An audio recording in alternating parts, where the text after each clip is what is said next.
Corey Davis is out, and the malcontents are in. Well, hey everybody, this is GreenBean back with a late night video the eve before the biggest game of the year so far. We're in Patriots weekend, divisional round of the early part of the season weekend. We're heading into 3 straight divisional games. So yeah, man, this is kind of the spear point of the whole thing. This is the tip. We were predicted to go 0-9, 1-8, 2-7 before the bye. Here we are at 5-2. Just about to jump over that preseason prediction from Vegas of 5.5, you know, the over-under.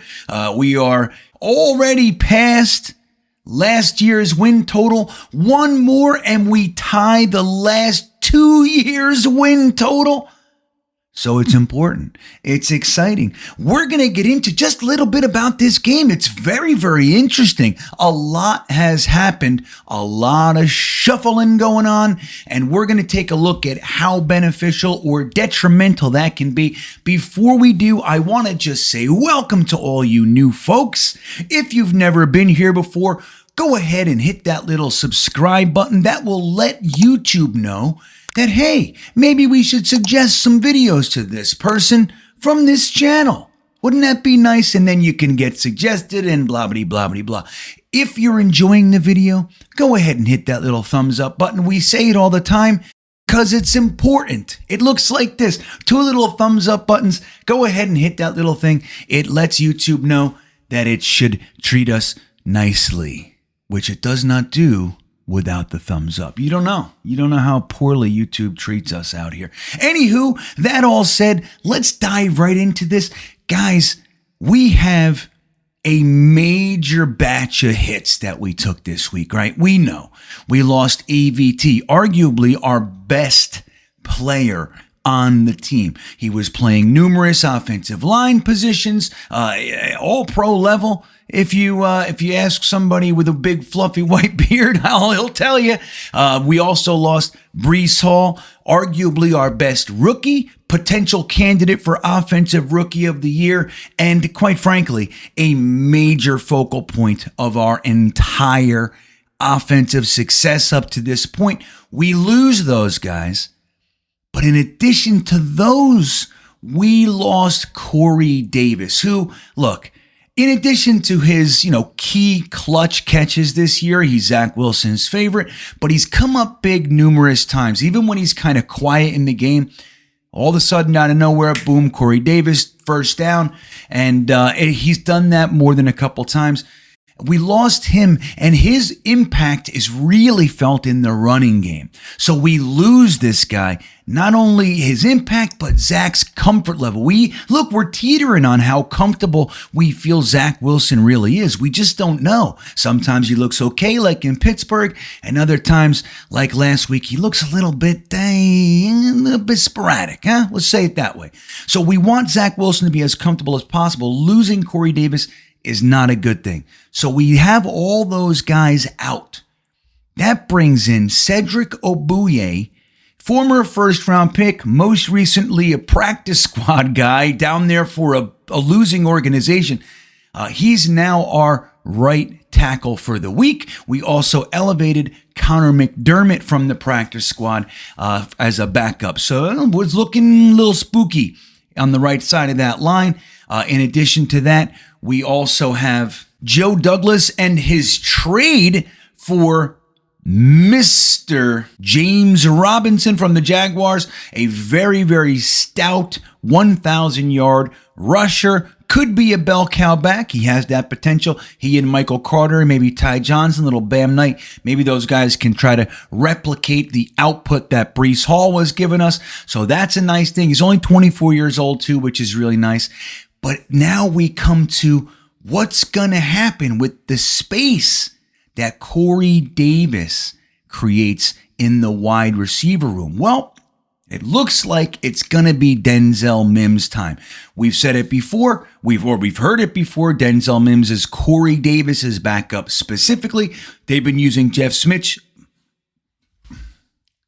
Jeff Smith, Jeff Smith in that role. But now Corey Davis is gone, so I think Denzel Mims is going to come up. But as we know, Denzel Mims has been a healthy scratch for 6 weeks, and that was right on the heels of him asking for a trade. He wanted to go somewhere that would play him.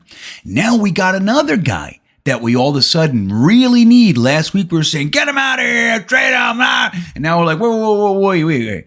He's got to have a big game. We need this guy. So Elijah Moore, who most recently asked for a trade, we need him and Denzel Mims to kind of come in, fill some roles, and help this offense to roll, at least to some degree, against the Patriots. We need the offense to score. Now, here's the good news. The Patriots defense, while it has some talent on it, has had a lot of issues. We know about the issue they have with the running quarterbacks. The Jets just elevated Mr. Streveler from the practice squad. Now, I don't know what their plans are. I hope it's not just to bring him in a la Tebow and give him the ball so they can all key on him and kill him. And I hope that's not the case. I'd hate to see just that simplistic of a game plan, but you never know what they could do. Even if it's just a decoy, that would be something to keep an eye on.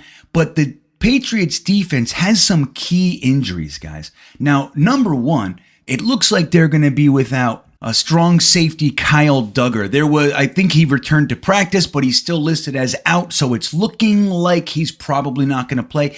Interestingly enough, his backup, Adrian Phillips, is also listed as questionable, but from what I'm hearing, it's closer to doubtful. Wouldn't that be something? So that would take Jabril Peppers and take him from his free safety position to play strong safety, with the Patriots' weakness being their run defense up to this point. That could really bode well. And I have really no strong safety, two free safeties. So who knows how that will turn out. Definitely leans toward the Jets' favor.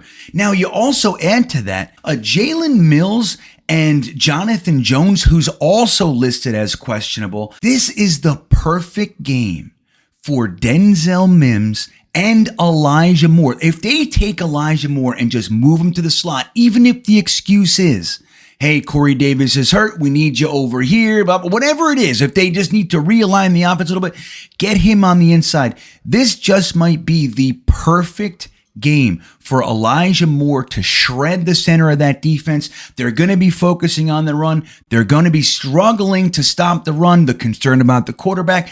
This could be the perfect game for Zach Wilson and Elijah Moore to start connecting and use Denzel Mims on the outside for those go routes and jump balls and all those kinds of things. This could be the perfect game for that style of game plan. We might just see the malcontents come in and save the day. Now, how would we handle that? Let's say Elijah Moore comes out there and gets like 8 catches for $115. What if he had a touchdown? What if he does that? Are we happy? Are we sad? I'm happy as shit, but I don't know how the whole of our Jetnation brother and sisterhood would be, because it's kind of a weird thing. I think at the bottom of all this, we just want the Jets to beat the Patriots, and it's going to be really interesting to see how Mike LaFleur dials up this particular offense for this specific game.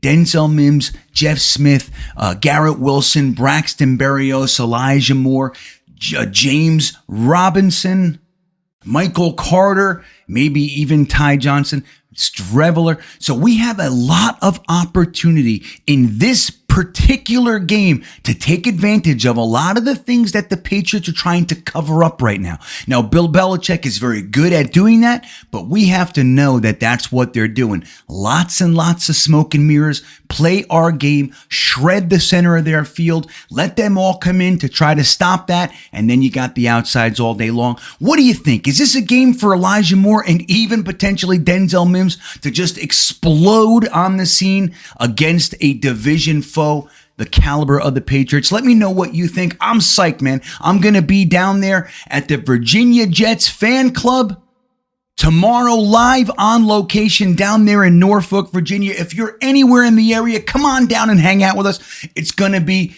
epic. I was there last year. Great people, great time. I can't wait to get there and spend this game with the Virginia Jets fan club. That all said, have a great rest of the day, night going into this game. And as always, go Jets.